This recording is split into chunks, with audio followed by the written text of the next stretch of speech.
Oh, belum pulang ya? Baik.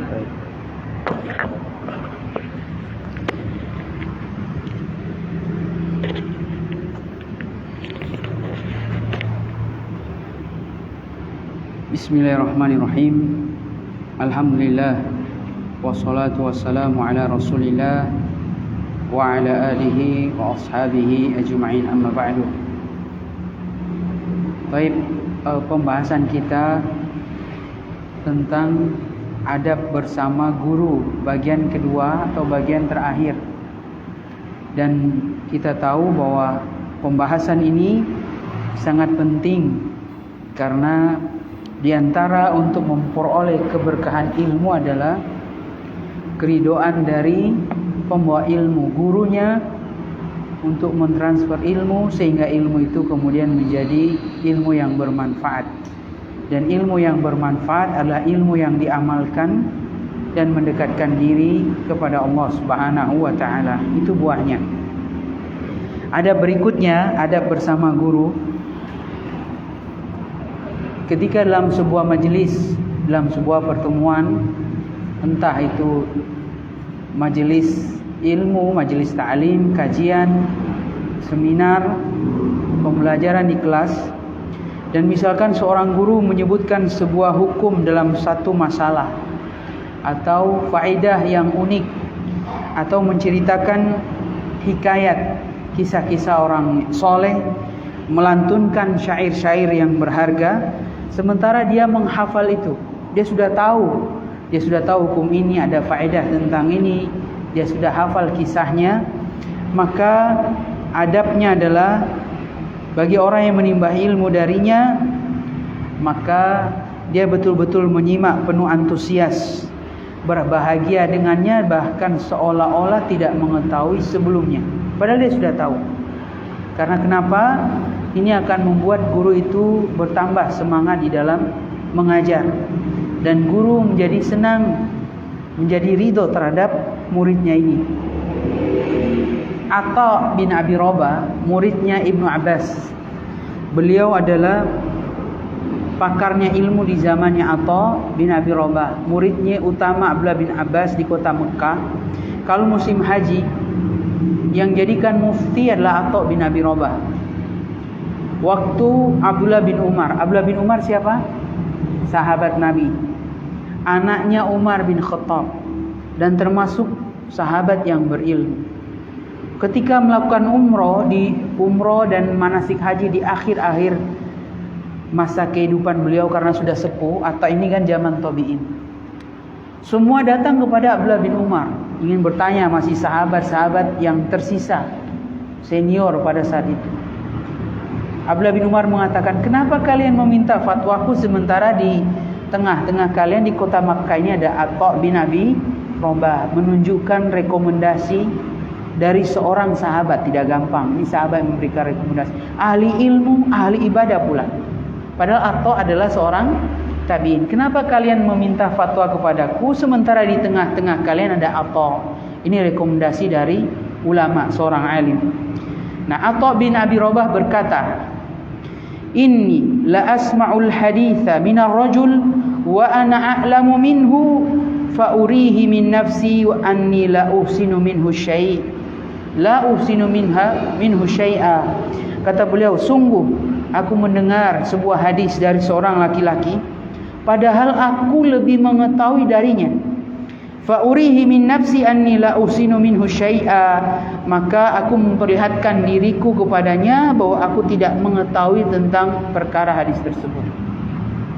Poinnya apa ini? Poinnya rendah hati, padahal dia sudah tahu, tapi karena dia sedang belajar, kedudukannya dia yang sedang mendengarkan dari pembicara, maka menampakkan seolah-olah dia belum tahu. Dan ini termasuk akhlak yang mulai jarang. Karena kalau sudah tahu murid, sudah tahu siswa, mahasiswa, pelajar penuntut ilmu, seolah-olah menganggap remeh biasa. Aduh, apalagi sampai berkeluh kesah, ini lagi saya sudah tahu kisahnya. Ini termasuk akhlak yang mulia, yang mulai luntur. Kemudian Dari Atha juga, dia dalam riwayat yang lain dia berkata, "Inna syaba la yatahaddatsu bihaditsin fa astami'u lahu ka'anni la asma'hu." Ada seorang pemuda yang berkata, menceritakan sebuah hadis, maka betul-betul saya mendengar dengan saksama, bukan cuma fa astami, mendengar dengan saksama, ka'anni lam asma'hu, seolah-olah aku belum mendengar, walaqad sami'tu qabla an yulad. Dan sungguh aku telah mendengar padahal orang ini belum lahir pada saat itu. Pembicaranya belum lahir. Menunjukkan apa? Menunjukkan bahwa ketawaduan seorang santri dan mereka betul-betul memperhatikan pelajaran syekh. Ini yang dia sudah tahu, memperhatikan pelajaran guru. Bagaimana kalau yang dia belum tahu sama sekali? Maka tentu harusnya lebih semangat. Wah, ini ilmu, ini belum tahu, ini faedah besar, pelajaran berharga, dan seterusnya dan seterusnya.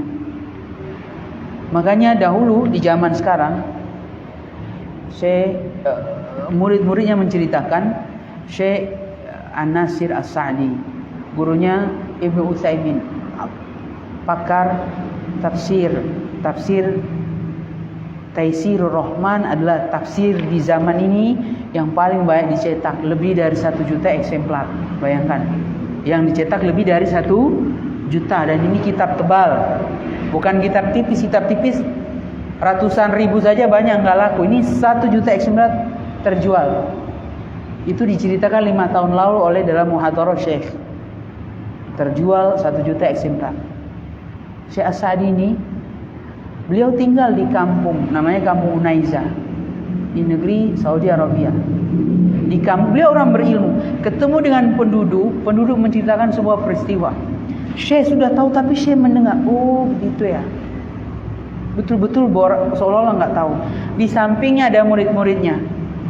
Berjalan, setelah selesai, ketemu dengan orang lain dalam perjalanan, menceritakan yang sama, mungkin peristiwa menarik.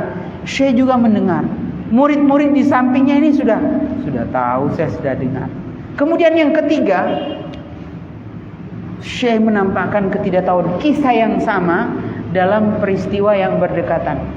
Murid-muridnya bahkan sudah mau ngomong, Syekh sudah tahu dari orang pertama, orang kedua, Anda terlambat. Tapi Syekh memberikan isyarat, gurunya ini memberikan isyarat kepada murid-muridnya untuk diam, maksudnya untuk bersabar. Ini menunjukkan sebuah kemuliaan yang sekarang sudah jarang, sudah hampir luntur. Kadang-kadang kita ketika teman kita bercerita, oh sudah tahu, saya sudah dengar. Kadang-kadang sampai ada penjelasan seperti itu. Nah ini. Kemudian ada berikutnya, jika guru saat memulai pelajaran bertanya apakah sudah hafal? Apakah sudah hafal pelajarannya? Maka jawabannya apa? Ya atau tidak? Kira-kira jawabannya ya atau tidak? Maka jawabannya bukannya atau tidak. Karena kalau jawabannya kami sudah hafal, maka akan menunjukkan bahwa dia tidak butuh lagi ilmu Syekh. Kita sudah hafal Syekh, nggak perlu Anda jelaskan. Kemudian kalau dia mengatakan tidak, padahal sudah hafal, tidak boleh juga, karena nanti berbohong. Jadi bagaimana jawabannya? Maka jawablah adalah, kami ingin mendengar langsung dari Syekh. Kami ingin mendengar faedah dan pembelajaran dari Syekh. Jadi dia tidak menjawab ya atau tidak, karena ya atau tidak ada konsekuensi. Ada konsekuensi.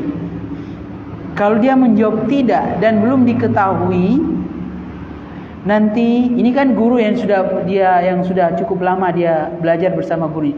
Gurunya mengira nanti, oh ini kurang bersemangat, sudah disuruh hafal, ternyata tidak mau menghafal atau menganggap biasa saja pelajaran, menganggap cuek dan seterusnya. Dan ini sesuatu tidak diinginkan. Sesuatu tidak diinginkan. Jika dia mengetahui dari keadaan Syekh bahwa Syekh mengutamakan ilmu melalui hafalannya, berbahagia karenanya atau mengisyaratkan kepadanya agar menyempurnakan untuk menghafal, maka sebelum mulai pelajaran, kalau ada Syekh, kalau bagus Syekh mengisyaratkan pertemuan sebelumnya, gurunya paling bagus ini dihafal. Dia tidak memerintahkan, maka seorang murid, seorang penuntut ilmu, bagusnya dia hafal itu. Dan ini akan menimbulkan kecintaan Syekh kepada muridnya. Ternyata kamu sudah hafal. Ya, nah seperti itu. Kadang-kadang kita kalau nggak mau disuruh mau menghafal, susah untuk menghafal dengan berbagai macam alasan. Maka kalau kita punya kemampuan untuk menghafal, ada yang guru hanya sekedar isyarat bukan perintah, bagus ini dihafal. Ternyata muridnya betul-betul menghafal. Ini adab yang mulia bersama seorang guru. Kemudian berikutnya, tidak patut bagi seorang murid mengulang pertanyaan tentang sesuatu yang diketahuinya dan dipahaminya. Muridnya sudah tahu, Syekh, guru, Pak Guru, tolong diulangi lagi penjelasannya. Padahal dia sudah tahu. Padahal dia sudah tahu. Maka hal ini tidak patut, karena boleh jadi hal ini akan membuang waktu dan terkadang membuat guru itu tidak senang, menjengkelkan. Karena kenapa? Sudah panjang lebar. Kalau mengulang mungkin pelajaran hanya yang baru lewat 5 menit mungkin mudah, tapi sekian pelajaran 1 jam ada yang belum dipahami, semuanya belum dipahami, Syekh, mau diulang. Nah, ini tidak patut. Oleh karenanya kalau ada pelajaran yang saling berkesinambungan, tidak mungkin akan pindah ke pelajaran sebelumnya sebelum dipahami. Dan kadang-kadang guru lupa karena saking senangnya mengajar, lanjut saja, minta izin untuk Syekh boleh diulangi ini sebelum pindah ke materi selanjutnya, agar pemahamannya itu lebih terukur dan komprehensif, menyeluruh. Makanya Imam Az-Zuhri pernah mengatakan, i'adatul hadis asyaddu min naql sakhr. Ini mengulang satu hadis lebih berat dari memindahkan batu besar. Dulu kan para ulama belajarnya dengan mendengarkan hadis. Nah, ketika Syekh menyampaikan hadis, Syekh tolong ulangi hadis-hadis. Nah, Zuhri mengatakan itu lebih berat dari memindahkan batu yang besar bagi guru tersebut. Maka perlu melihat maslahat dan mudarat. Kapan perlu meminta diulang? Kalau sudah paham misalkan, kalau belum paham meminta uzur. Cari waktu-waktu yang terbaik untuk mengutarakan hal ini. Kapan tolong diulang penjelasannya Syekh misalkan, yang ada satu poin ini yang belum jelas. Oleh karenanya tidak patut meremehkan dalam menyimak dan berusaha memahami penjelasan Syekh yang disia-siakan, atau menyibukkan benaknya dengan memikirkan sesuatu atau berbicara sesuatu kemudian meminta Syekh mengulang penjelasannya karena tadi tidak konsentrasi. Setelah itu minta ulang penjelasan lagi. Maka ini tidak patut. Berkonsentrasi dengan pikirannya sejak awal. Dan sebagian syekh karena kerasnya tidak mau mengulang perkataannya dalam keadaan manakala murid meminta untuk mengulang. Jadi dia tahu, kamu tadi cuma bermain kan, saya tidak akan ulangi, sebagai hukuman atasnya. Maka kita harus paham karakter setiap guru itu bagaimana. Saya hanya ingin ngomong sekali, perhatikan baik-baik. Perhatikan baik-baik. Cuma ngomong sekali, maka betul-betul perhatikan. Oh, gampang, nanti saya minta lagi diulang. Karena engkau akan memaksa Syekh melanggar perkataannya. Walaupun Syekh penyayang, tapi Syekh tolong ulangi lagi, tolong. Misalkan muridnya meminta, memelas supaya diulangi pelajaran. Gurunya boleh jadi akan mengulang, tapi gurunya melanggar perkataan pertama tadi. Saya hanya akan ucapkan, menjelaskan sekali, tapi ternyata jelaskan 2 kali. Engkau memaksa gurumu melanggar apa yang dia ucapkan. Dan ini termasuk adab yang buruk dari seorang murid. Dari adab yang buruk. Karena apa? Dia memaksa Syekh untuk bersalah dalam posisi itu. Jika tidak mendengarkan perkataan gurunya dari jauh atau tidak memahami sekalipun setelah menyimak kepadanya dan berkonsentrasi padanya, maka boleh meminta guru agar mengulangi penjelasannya tadi, dan memintanya juga dengan cara yang baik. Syekh, boleh dijelaskan yang bagian ini, misalnya dari sekian pelajaran yang banyak sudah dijelaskan setengah jam, cukup lama kan, pilih poin-poin yang belum jelas saja. Jangan minta semua. Syekh belum jelas secara umum, belum jelas yang mana, semuanya dari A sampai Z. Nah, ini diperhatikan.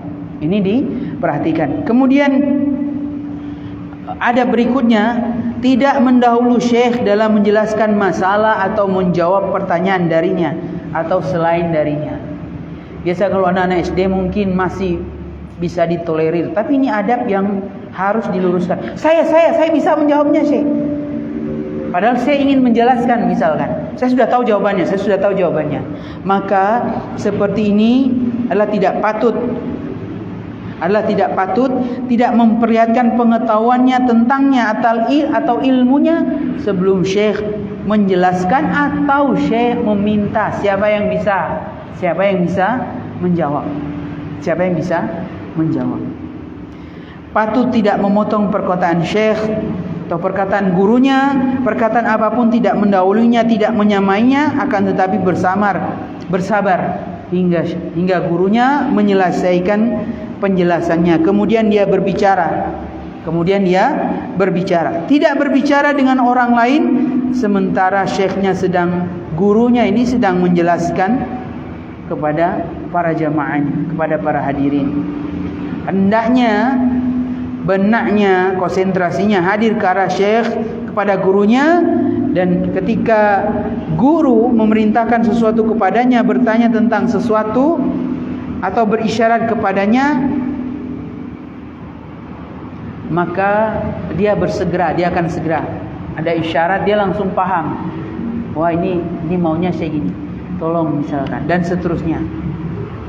Dan tidak menyanggah atau membantah dengan perkataan.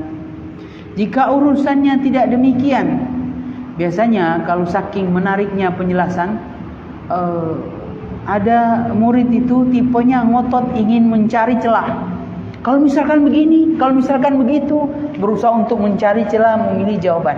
Nah, ini memaksa saya untuk menjawab. Maka ini juga tidak patut. Kapan itu? Itu di luar majelis itu yang patut, karena penjelasannya lebih membutuhkan rinci. Kalau kita sholat misalkan di hutan gak temu air, cari dulu airnya. Kalau gak ketemu air kemana-mana, cari dulu dekat-dekat sungai. Kalau sungainya kering, suka mencari-cari. Kalau airnya tinggal air untuk minum, sampai dicari sedetail-detailnya. Nah, ini tidak patut di dalam majelis. Yang ada adalah berdua dengan syekh, sehingga dia syekh langsung bisa memotong uzurnya. Kalau memang tidak ada air, maka silakan tayamum misalkan, dan seterusnya. Ini adab bersama guru. Kemudian adab berikutnya, jika guru menyerahkan sesuatu kepadanya, maka dia menerima dengan tangan kanannya. Jika dia memberi kepada gurunya, maka juga dia memberi dengan tangan kanannya. Jika dia berikan dalam bentuk kertas yang gurunya baca dalam fatwa, dalam buku atau dalam kisah, maka dia sudah membukanya kepada guru. Ini kan masalah adab ya, dianjurkan. Jadi kalau saya belum paham Pak Guru, saya belum paham Ustaz, bagian mana? Misalkan gurunya nggak ada buku, dia punya buku sesuatu, dia langsung buka bukunya, dia sudah tandai. Jangan cuma diserahkan, cari halaman 25 Pak Guru. Dia membukakan kepada gurunya, Pak Guru, ini halaman bagian sini, paragraf di sini. Dia sudah membukakan. Nah, ini siap, dan ini termasuk ada berkhidmat. Sampai-sampai ini diamalkan oleh para ulama. Sebelum gurunya pulang dari majelis sudah disiapkan sendalnya, kendaraan sudah dibuka pintunya. Memang itu ada tuntunnya dalam Islam, ada tuntunannya. Abdullah bin Abbas, gurunya itu Zaid bin Sabit. Zaid bin Sabit itu siapa? Ada dari kaum Ansor. Apa jasa Zaid bin Sabit kepada umat Islam? Siapa yang tahu? Zaid bin Sabit terkenal.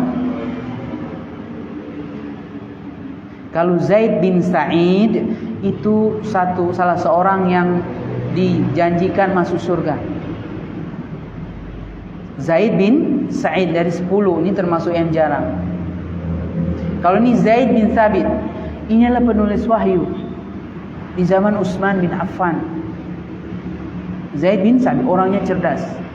Jadi ini penulis wahyu. Jasanya kita sedang membaca Al-Quran, itu ada bagian jasa di sana dari Zaid bin Sabit radhiyallahu anhu. terkenal seorang ulama. Abdullah bin Abbas ini sepupunya Rasulullah SAW.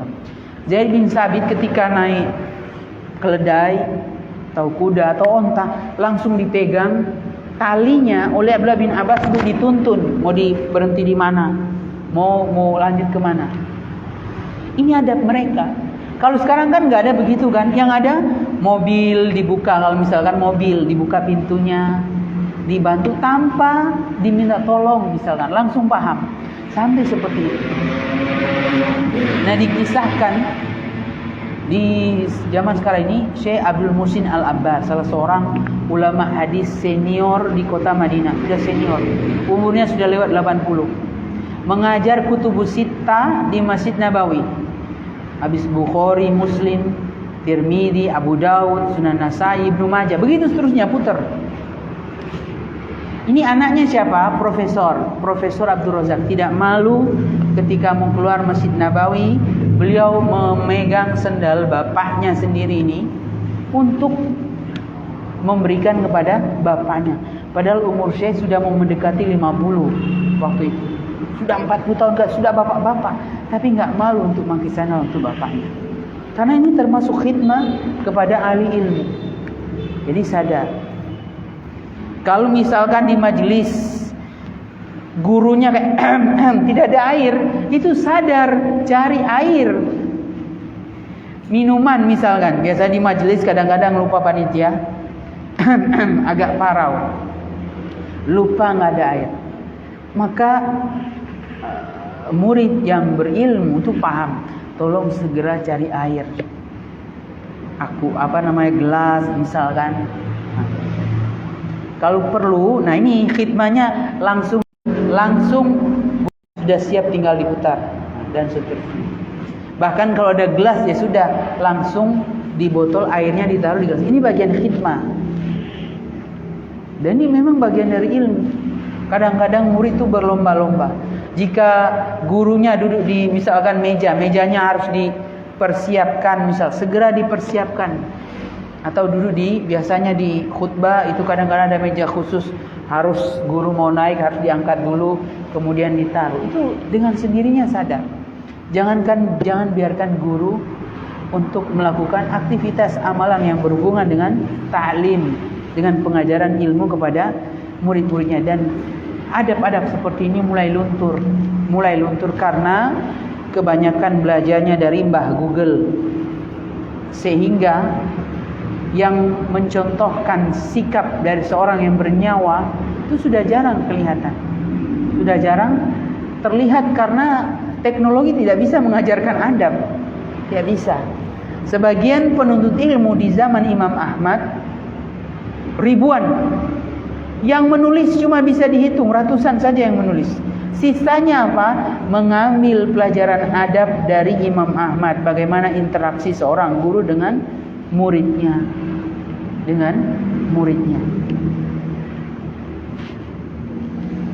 Kemudian jika memberi pena kepada guru untuk menulis, hendaknya sudah mencelupkan tintanya terlebih dahulu. Kalau dulu kan tinta, kalau sekarang berarti kalau ada penutupnya sudah siap pakai, tinggal gurunya pakai. Sampai segitu adabnya, sampai berdetail. Kalau memberikan pisau yang diserahkan kepada gurunya bagian apa? Gagangnya, bukan yang tajam. Kan tajamnya ke arah gurunya. Sampai segitu. Sampai kalau guru ingin sajadah, sudah persiapkan sajadah. Misalkan tempat duduk dari perjalanan, sudah siap-siap gurunya disediakan langsung kursinya. Bukan untuk mencari mata, mencari apa namanya? Cari image. Cari apa? Cari gaya di hadapan guru supaya jadikan sayang. Tetapi tujuannya adalah untuk mendekatkan diri kepada Allah Subhanahu wa taala, kemudian ingin berkhidmah kepada gurunya yang telah memberikan ilmu. Jadi sampai seperti ini. Kemudian tidak duduk di atas sajadah, di atas kursi, di atas tempat duduk yang biasa Syekh gunakan, guru gunakan. Ini jelas ya. Nah ini kalau di majelis ilmu biasanya di kota-kota pelajar itu ada khusus tempat duduk gurunya. Jangan coba-coba duduk di situ kecuali izin. Ini ada dalilnya tidak? Diambil ada dalilnya tidak? Ada dalilnya, ada sandarannya. Sandarannya diantara yang bisa jadikan sandaran, mimbarnya Nabi SAW. Mimbarnya Nabi itu ada 3 tangga. Nabi duduk di tangga ketiga, kakinya baru duduk. Zaman Abu Bakar itu turun di tangga kedua, tidak mau duduk di tangga Nabi SAW. Kemudian zamannya Umar tidak mau duduk di tangganya ketiga kedua yang dipakai Nabi dan Abu Bakar, pindah di tangga pertama. Dalilnya tidak memakai. Dari sisi apa? Yaitu untuk penuh penghormatan kepada guru. Bagaimanapun Rasulullah SAW adalah gurunya para sahabat radhiyallahu anhu. Maka dia tidak memakai, tidak menjadi imam, tidak maju misalkan kecuali dengan izin gurunya, kecuali dengan seizin gurunya. Jika gurunya berdiri dan butuh pertolongan, maka segera misalkan langsung memegang tangan gurunya. Kalau sudah sepuh biasanya berlomba-lomba menyiapkan bukunya, persiapan saya tinggal dikasih dan seterusnya. Ini khidmat seorang murid kepada gurunya. Dan ini mulai jarang. Karena sekarang manusia belajar dari teknologi, miskin ruh ilmunya tidak ada. Ada perkataan ahli hikmah yang bagus. Arba'atun la ya'nafu syarifu minhunna wa in kana amiran. 4 perkara yang orang mulia tidak akan menolaknya walaupun dia pemimpin besar. 4 perkara yang orang mulia tidak akan menolaknya walaupun dia adalah seorang pemimpin misalkan kepala negara. Yang pertama adalah bangkit dari tempat duduknya karena bapaknya berkhidmat kepada ulama yang dia belajar darinya. Qiyamuhu min majlisihi li abihi. Jadi kalau ada gurunya datang, mempersilakan untuk duduk di tempatnya, tempat yang paling bagus. Karena guru itu adalah bagaikan bapak baginya. Sebagaimana kalau ada orang tua datang, persilakan tempat duduk yang bagus. Bapaknya. Ini berlaku untuk orang berilmu. Berlakukah untuk orang yang tua? Ya, berlaku untuk orang yang tua yang sudah sepuh. Contohnya apa? Di bus kereta api misalkan gantung. Kalau ada orang tua sudah bapak-bapak, ini masih muda, persilakan yang tua duduk. Ini ada adab yang mulia. Nah sekarang sama-sama bayar tiket kok. Kalau anda berdiri ya berdiri, ya saya duduk. Ini sadar diri. Dan ini dikiaskan kepada orang yang lemah juga. Ada wanita hamil berdiri, dia masih muda duduk, persilakan duduk. Dia berdiri. Ini adalah kemuliaan. Apalagi kalau dia sudah susah misalkan, kita nggak tahu keadaannya. Ini pertama. Yang kedua, wa khidmatuhu lil 'alimin yata'allamu minhu. Dia berkhidmat kepada gurunya yang dia belajar darinya. Kalau tadi kan berdiri dari majelis untuk ayahnya. Kemudian yang kedua ini berkhidmat kepada gurunya, yang masuk perkara-perkara tadi yang kita sebutkan. Yang ketiga, wasu'alu amma la ya'lam. Ini manfaat yang ketiga. Bertanya perkara yang dia tidak tahu. Walaupun pemimpin, jangan ragu untuk bertanya perkara yang tidak tahu. Jangan menjaga image. Aduh, pemimpin tidak tahu masalah ini, nanya ke anak buah, mau taruh di mana muka saya. Nah ini tidak mengurangi kehormatan diri, tidak. Kemudian yang terakhir, wa khidmatuhu lidhaif. Perkara yang tidak menolak, orang-orang mulia tidak menolak, itu yang terakhir ini memuliakan tamu, menyambut tamu. Ini berlaku untuk segala urusan. Yang datang ke rumahnya, muliakan tamu, duduk, yang diajak bicara dan seterusnya. Ini apa yang tadi yang pertama apa? Berdiri dari majelis untuk bapaknya. Berlaku juga untuk guru, nah, karena guru itu bagaikan bapak dalam masalah rohaninya.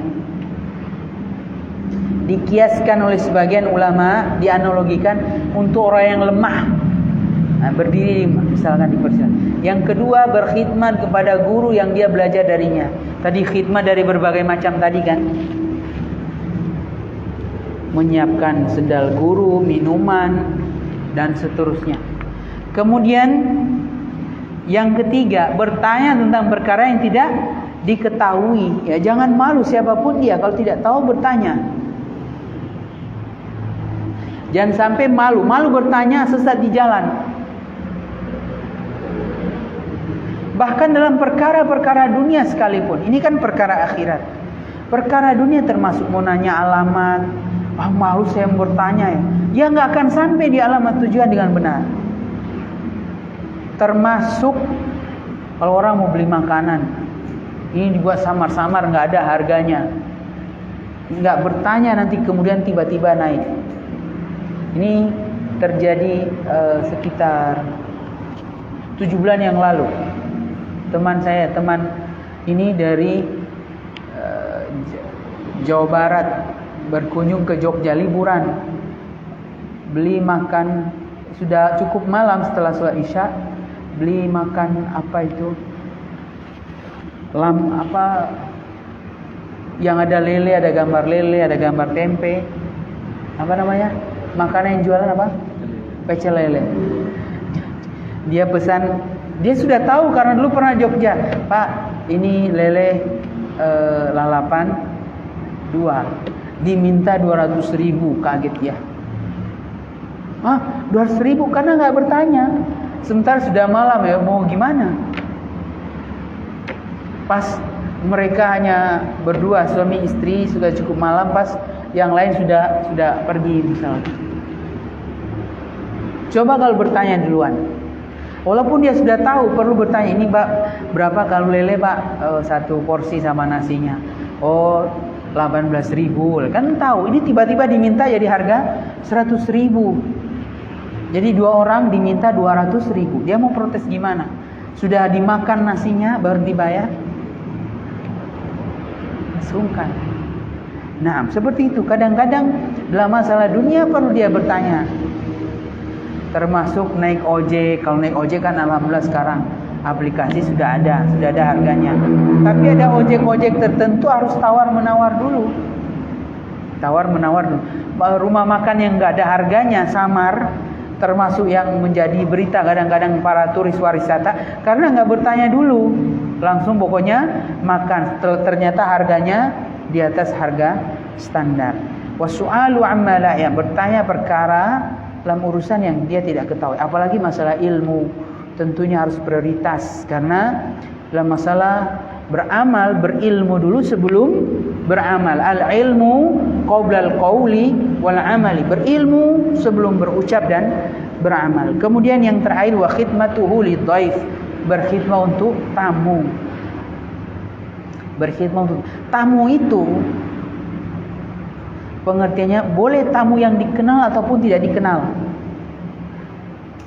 Tiba-tiba datang misalkan, Pak boleh minta air misalkan. Jawab. Asal hukumnya tamu itu ada perjanjian datang, dan dari tempat yang jauh, bukan tetangga. Saya mau bertamu, tolong itu namanya pengunjung, bukan tamu. Zair, laisa dhaif. Kalau zair cuma berdekatan, tidak perlu ini tiap hari dia bertamu, kita yang bangkrut. Nah, tamu ini sudah janji, misalkan berkirim surat, dan perjalanan itu jauh, termasuk perjalanan safar. Ini namanya tamu. Nah, itu dimuliakan karena dia di tempat yang asing. Dan diikutsertakan, walaupun ini pendapat yang kurang kuat dalam artian tamu. Ada tamu yang tidak kita kenal, tiba-tiba datang misalkan singgah, dimuliakan misalkan. Dari mana Pak? Misalkan ada bus mogok, tiba-tiba dia berteduh di bawah pohon mangga misalkan. Kita ini dari mana Pak? Ini disuguhin air misalkan, atau kue. Kadang mogok kan sambil nunggu ini. Seperti itu. Jangan biarkan aja, nggak usah dibuka pintunya. Khidmatuhu lidhaif. Nah, seperti pinjam kamar mandi, pinjam WC misalnya, ini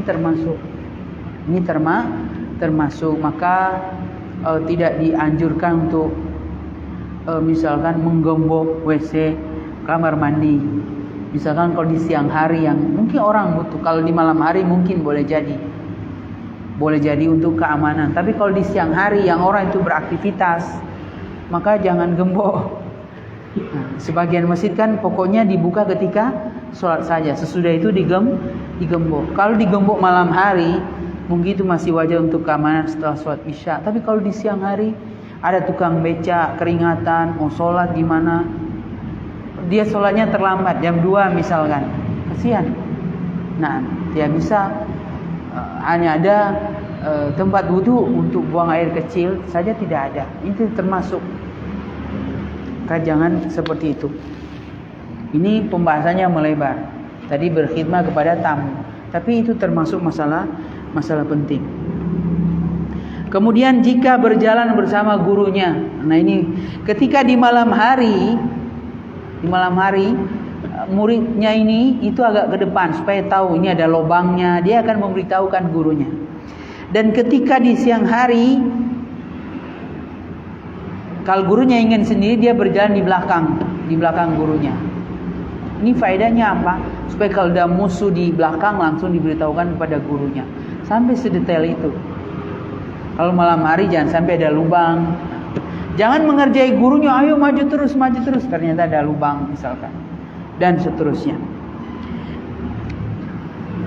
Kecuali jika keadaan menuntut sebaliknya, seperti karena kepadatan tempat atau lainnya, maka setiap tempat itu ada adabnya masing-masing, berjalan bersama gurunya. Hendaknya berjalan mendahului gurunya di tempat-tempat yang belum diketahui keadaannya, seperti jalan yang berlumpur, genangan atau titik-titik berbahaya di hutan misalkan. Muridnya di depan. Hendaknya berhati-hati atau tidak mencipratkan sesuatu kepada gurunya. Mencipratkan itu ya tadi berjalan ternyata ada lubang, ada genangan air terciprat kepada baju pakaian gurunya. Apalagi memang betul durhaka yang murid sudah tidak kenal dengan gurunya. Siapa ya? Masa nggak kenal dulu Pak ini? Kan ada kisah banyak sekali di Indonesia yang dulu anak didiknya setelah muridnya ini sukses dalam masalah dunia, dia tidak mengenal lagi guru-gurunya. Ini termasuk murid yang durhaka. Jika berjalan di depan gurunya, hendaknya menoleh kepadanya setiap beberapa saat, supaya tahu kan, misalkan, supaya melihat keadaan gurunya. Ini memang seperti pengawal, murid itu seperti pengawal gurunya. Jika dia sendiri atau syekh berbicara kepadanya saat berjalan, sedangkan keduanya di bawah naungan, hendaknya berdiri di sisi kanan syekh. Kalau misalkan berjalan di dalam lorong atau terowongan gelap, murid itu di belakang atau di ini berjalan di samping syekh, samping kanan. Kalau ada 2 orang, berarti samping kanan dan kiri. Jadi diapit gurunya. Ini termasuk amalan para ulama terdahulu. Siapa yang di sebelah kanan, siapa yang di sebelah kiri, sampai diatur. Yang sebelah kanan diutamakan yang paling tua, yang paling, sampai sedetail gitunya. Ini dari mana ini? Adab-adab para ulama di dalam mereka bermuamalah, berinteraksi, bersosial dengan para guru-guru mereka. Nah, jika di sebuah daerah dia berjalan bersama muridnya kenal dengan orang-orang, maka dia memperkenalkan kepada gurunya, ini adalah si fulan, inilah si alan. Jangan menunggu tuan rumah untuk memperkenalkan. Dia memperkenalkan kepada gurunya. Yang akan datang ini adalah pemilik rumah di sebelah ini. Dia langsung memberikan informasi kepada gurunya. Sampai sedetail seperti ini. Naam. Tidak berjalan di sisi gurunya kecuali dibutuhkan atau izin dari gurunya. Kalau gurunya nggak usah dekat-dekat deh, saya masih mampu, masih kuat, ya sudah, nggak usah diapit gurunya dekat-dekat. Karena itu akan membuat dirinya risih. Mendahulukan gurunya dalam urusan naungan di dalam musim panas atau sinar matahari atau di musim dingin. Berarti gurunya kalau musim panas dipakaikan apa? Payung. Langsung menyebut gurunya, panas-panas misalkan. Atau hujan. Kalau di musim dingin gurunya nggak pakai jaket, dipakaikan jaket atau dicarikan jaket. Paham fikul masyair, memahami perasaan. Gurunya kuat kok. Sering bepergian, sudah kuat fisiknya dan seterusnya. Tidak, tapi ini dipersiapkan. Tidak berjalan di antara gurunya dengan orang yang diajak bicara gurunya. Jadi kalau guru berbicara dengan seseorang, jangan dia masuk di tengah-tengah. Nah, termasuk kalau gurunya duduk dengan seseorang, jangan langsung masuk di tengah-tengah. Nah, ini termasuk adab juga. Jangan duduk la taqud baina jalsatain. Tidak boleh duduk di antara ada orang, harus minta izin dulu.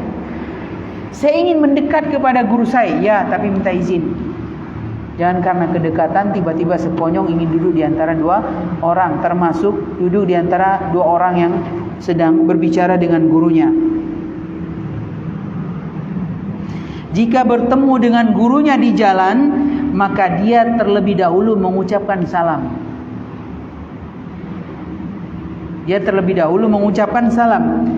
Ini kan adab seorang bersama gurunya. Gurunya juga ada adab sendiri. Gurunya dianjurkan untuk mendahulukan salam kepada muridnya. Al-Kabir berlomba-lomba untuk mengajarkan salam. Nah, siapa yang lebih dulu tadi? Berlomba. Adab guru adab tersendiri. Ini adab seorang murid bersama gurunya. Mengucap salam, mendekat kepadanya dari jauh, tidak memanggilnya dengan keras. Pak guru, biasa di SD kita suka. Pak guru, sebenarnya enggak bagus.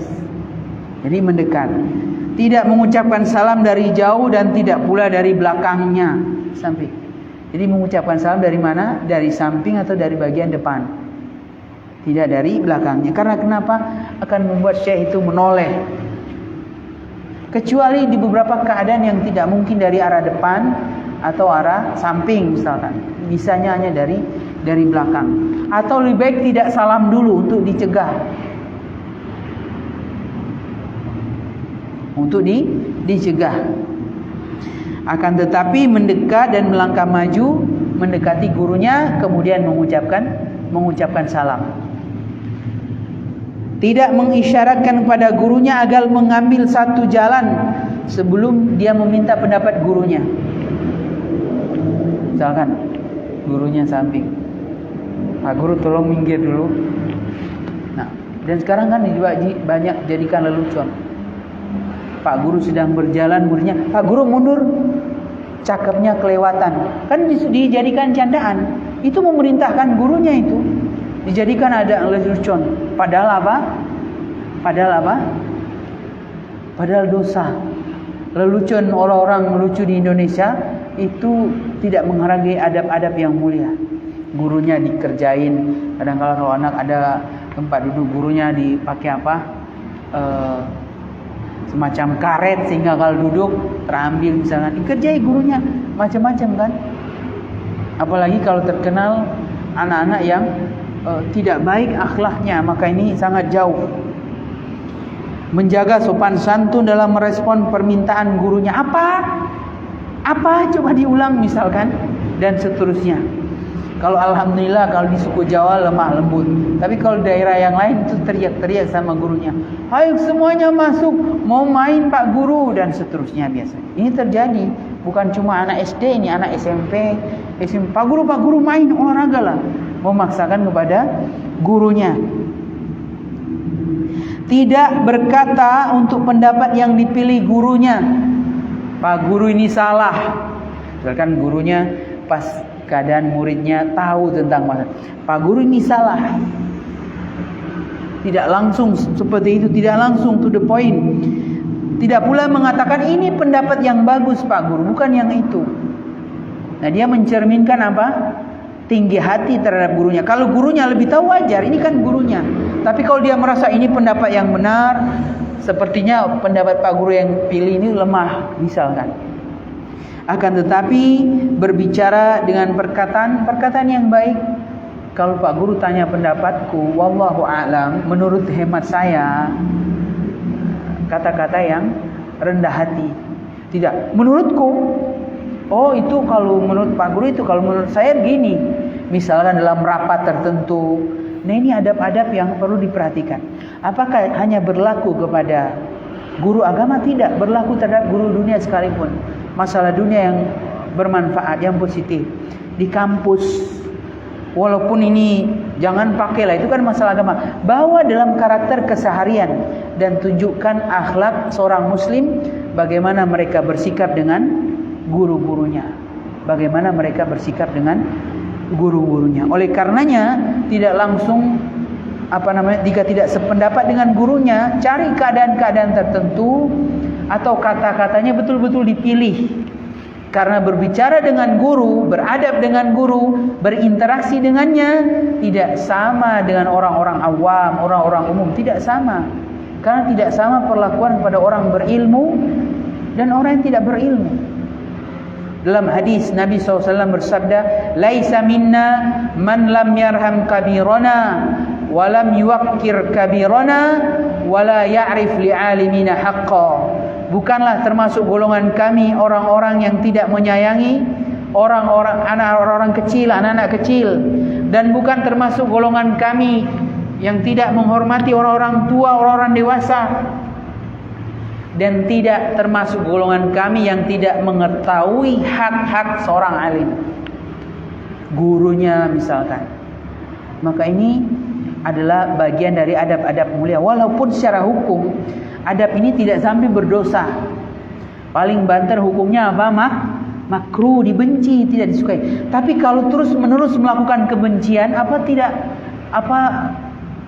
nyaman hati seorang penuntut ilmu itu?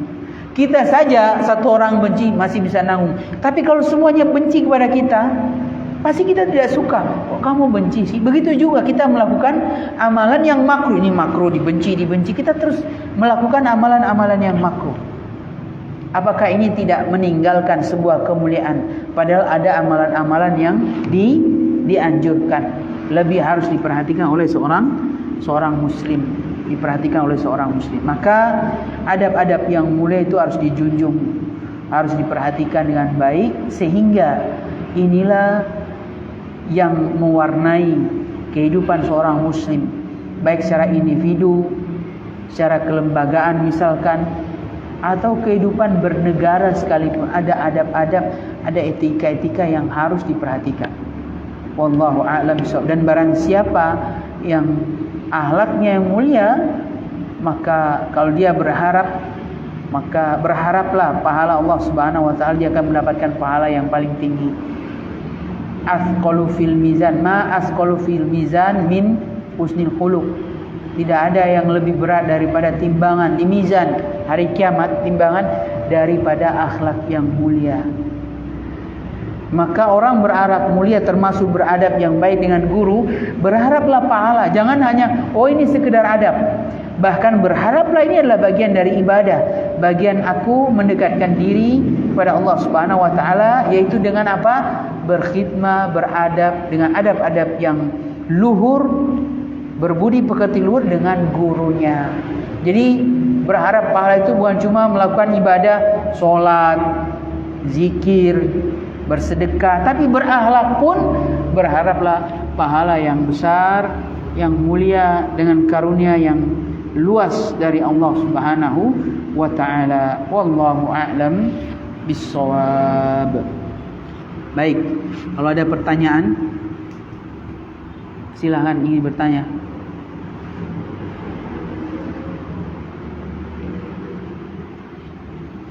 Ada yang ingin bertanya?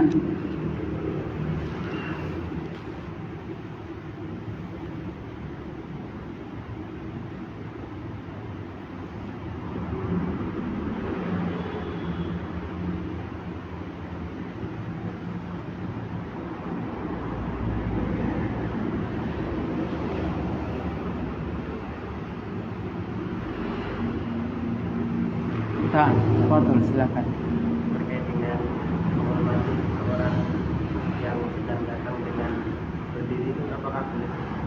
menyambut gurunya dengan berdiri. Baik. Maka ini ada dua pendapat di kalangan para ulama. Kalau berdiri untuk menyambutnya, beda dengan berdiri di tempat. Berdiri untuk menyambutnya, silahkan datang, silahkan duduk. Nah ini boleh, ini kemuliaan. Sebagaimana Sa'ad bin Abi Waqqas ketika turun dari kuda atau hewan tunggangannya, Nabi SAW bersabda, "Kumu li ro'isiku," berdirilah sambut pemimpin kalian. Jadi disambut, silahkan duduk, ditempatkan situ. Tapi kalau berdiri di majelis tidak berpindah, sambutlah ulama ini kemudian berdiri, maka ini tercela, tidak disukai Nabi SAW. Bahkan Nabi ketika datang dalam semua majelis, sahabat mau berdiri, duduk, Nabi tidak suka. Jadi dua hal tadi ya, berdiri tapi menyambut datang, kemudian salaman, silakan. Nah, mereka sudah menunggu tapi niatnya untuk menyambut, mengarahkan selamat datang Syekh, ahlan wa sahlan, ini baik. Tapi kalau dalam majelis berdiri di tempat, sambutlah. Biasanya kan bersifat kenegaraan, maka itu tidak disukai Rasulullah SAW, termasuk kepada para sahabatnya. Tapi kadang-kadang di negara kita kan ada ketika guru datang berdiri, siap, beri hormat. Tergantung setiap sekolah biasanya beda. Baik mau masuk atau ketika mau pulang, biasanya mau pulang dari, setiap ada guru masuk berdiri, beri hormat, salam. Nah misalkan, maka itu dari sisi syar'i itu tidak disukai. Dari sisi syar'i tidak disukai. Tapi karena kita terpaksa, itu sudah peraturan resmi dari sekolah, maka ya jawabannya terpaksa. Kalau terpaksa, hukumnya jadi mubah karena kelemahan kita. Beda kalau kita kepala sekolah, misalkan suatu saat, maka itu tidak diusah diadakan. Cuma misalkan kalau guru datang, langsung segera siap-siap saja memperhatikan. Atau ada komando, bersiap semua, Pak Guru sudah hadir. Nah langsung mengadakan. Nah, tidak perlu berdiri di salam. Nah, siapa yang memberikan salam ya? Orang yang datang duluan, gurunya lah yang memberikan salam. Murid mau mendahului, "Assalamualaikum Pak Guru." Nanti heboh, masing-masing berlomba untuk memberikan salam. Siapa yang mau dijawab ini? Maka guru yang memberikan salam. Dan sebagai faedah di negeri-negeri yang menetapkan aturan Islam, itu tidak dipakai seperti salam di sekolah-sekolah kita. Kalau antum di SMP ada dulu berdiri, beri hormat, beri salam, misalkan ada. Kalau di SMP dulu kan itu di tempat salam. Oh dulu di tempat salam. Nah itu boleh, bagus, salamnya bareng-bareng. Iya. Oh iya. Salah satu tempat. Ini lebih bagus mungkin. Tapi di tempat yang lain ada yang berdiri. Kalau antum berdiri ada enggak? Berdiri siap? Enggak ada ya? SD-nya aja ya berdiri ya. Kalau SMP duduk ya. Nah, kalau di tempat antum duduk juga, beri salam. SMA juga sama. Sudah enggak kan? Kayak SMP lebih soleh dari SMA. Nah, SMA sudah enggak karena sudah merasa besar kayak anak-anak aja sih. Tapi adab-adab begitu itu sebenarnya bagus. Membiasakan diri tadi bertemu dengan guru, dia langsung menyambut gurunya, memberikan salam, mendekat. Jadi tidak dibiarkan, biarin guru saya yang mendekat ke sini, saya nggak usah ke sana. Tidak, disambut. Nah, kecuali kalau engkau punya uzur misalnya, tidak bisa kemana-mana ini, lagi megang sesuatu atau lagi padat orang misalkan, sehingga ingin menerobos nanti buat kacau yang lain misalkan. Wallahu a'lam bishawab. Ini yang saya bisa jawab. Nah, ada pertanyaan yang lain? Nah, akhi ingin bertanya? Bertanya? Silakan. Tidak ada pertanyaan? Oh iya, nah. Baik, Fadhol, ada pertanyaan? Tidak ada? Tidak ada? Oh ini nah, duluan. Kalau misal gurunya duduk, terus kita datang itu nyalaminya sambil membungkuk atau tetap? Enggak, dan nyalaminya sambil berdiri aja. Enggak apa-apa. Dan guru juga paham, nggak usah mensejajarkan. Kalau mensejajarkan masalah gini. Nah,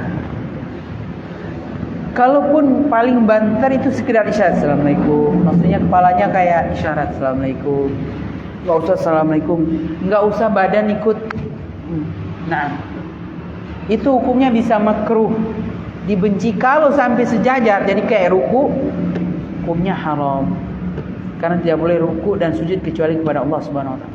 Kalau membungkuk hukumnya mungkin mendekati, jadi hukumnya makruh. Nah, yang boleh itu sekedar isyarat Assalamualaikum. Sekedar kayak isyarat Assalamualaikum. Nah, tanda orang hormat itu tidak harus dengan gestur tubuh dalam artian harus nunduk-nunduk. Orang Indonesia biasanya gitu. Kalau di luar negeri, di negara-negara maju, justru itu menunjukkan apa? Menunjukkan tidak pede. Tidak pede sehingga kayaknya ini tidak lulus. Banyak kalau salaman dengan ininya justru tegap dan pede maksudnya. Kita Islam juga begitu, salam tapi ada hormat. Tanda orang hormat itu tahu orang yang diajak interaksi itu bisa merasakan. Assalamualaikum dengan kata-kata yang lemah lembut, dengan bagus sapaannya, dengan wajah ceria. Sudah menunjukkan kehormatan. Jadi tidak perlu, kok kamu nggak nunduk sih? Kayak nggak mentakzim saya ya, nggak memuliakan saya. Nah itu tanda petik gurunya titik-titik sudah mulai terjangkiti dengan sikap gila hormat. Nah, walaupun guru itu sebenarnya tidak gila hormat, mereka paham, insya Allah. Termasuk ketika lewat misalkan setiap urf adat istiadat setiap tempat itu beda-beda. Termasuk lewat di hadapan orang yang lebih tua. Itu dengan isyarat, dengan tangan permisi taruh di depan sambil wajahnya menghadap agak ke bawah wajah. Tidak perlu sampai menunduk punggungnya. Jadi wajah menghadap. Insya Allah mereka sudah paham. Dan itu tidak melanggar syariat, hukumnya boleh. Tapi kalau dia sedang menunduk, bisa saja sampai hukumnya makruh.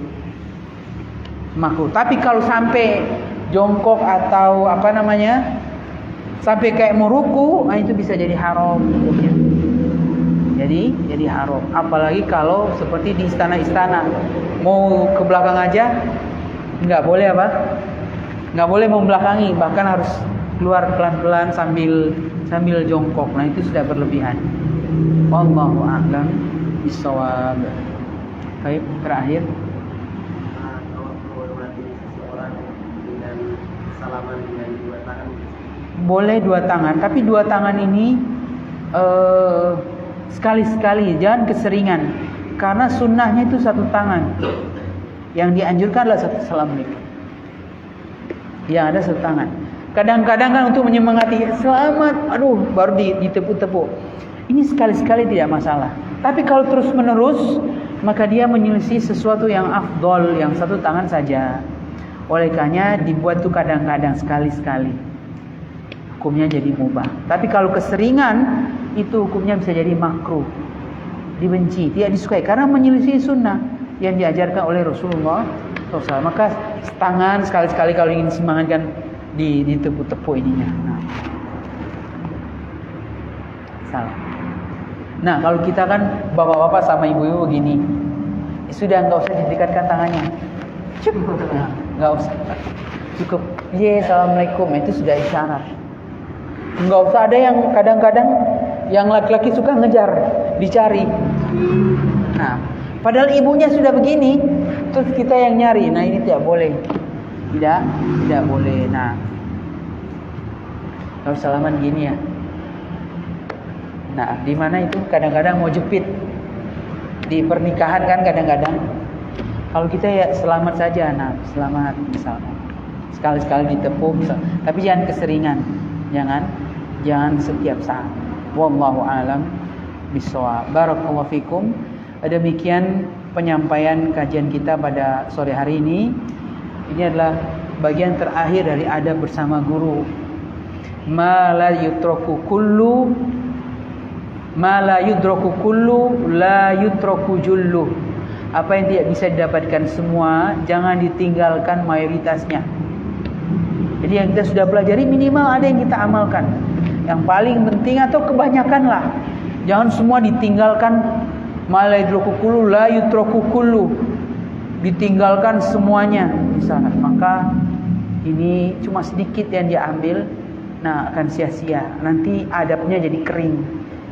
Adabnya jadi kering. Dan adab ini bukan menghinakan seseorang, tapi dia membuat seorang itu terhias dengan budi etika yang mulia. Wallahu a'lam bishawab. Terima kasih atas perhatian semuanya. Mohon maaf segala kekurangan dan kekhilafan. Subhanakallah bihamdika asyhadu an la ilaha illa anta astaghfiruka wa atubu ilaik. Assalamualaikum warahmatullahi wabarakatuh.